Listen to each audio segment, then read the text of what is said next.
Once upon a time, a boy named Timmy walked into a shelter and saw a small puppy wagging its tail. It was love at first sight.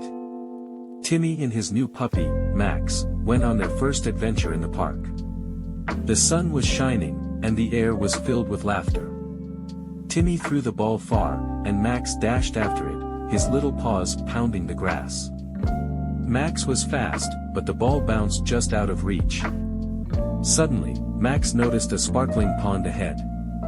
With a bark, he jumped straight into the water, splashing Timmy with cold water. As the sky grew cloudy, a rainstorm started.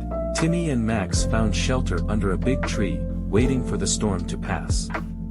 When the rain stopped, Timmy built a small campfire. He and Max sat together, warming up, watching the flames flicker in the night.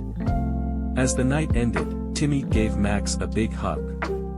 They were tired but happy, knowing they would always be there for each other.